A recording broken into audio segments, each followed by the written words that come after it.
El nostre documental és un treball a final de grau, ens el vam plantejar inicialment la Ruth Caral i jo, i poc després s'hi va sumar el Marc Olilla.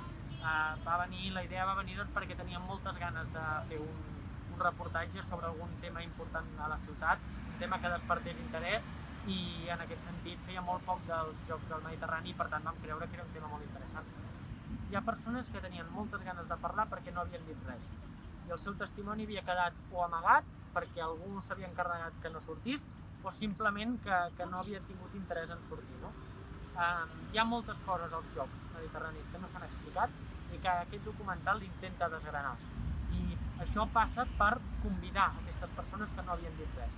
En aquest sentit, ja ho puc dir ara, l'exsecretari d'Estat, Miguel Cardenal, no ha concedit cap entrevista, la nostra és la primera entrevista que concedeix, i en aquest sentit aquesta persona diu coses, no? Té moltes ganes de parlar, i al documental es veu quines coses s'havia guardat. Fa 2 anys que es guarda coses, o fa 3 anys que aquest senyor es guarda coses i les treu al documental.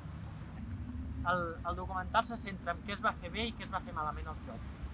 Per tant, si tu ets una persona que vas tenir alguna cosa a veure amb els Jocs, o que creus que els Jocs es van fer malament, o t'interessa, o ets una persona curiosa i t'interessa saber què es va fer, és un documental que t'interessa perquè desgrana tot el que van ser els Jocs des de l'inici fins al final.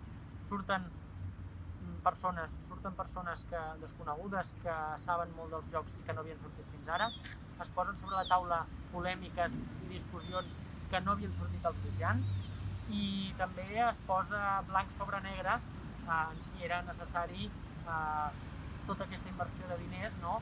Un nou palau d'esports, una nova piscina olímpica,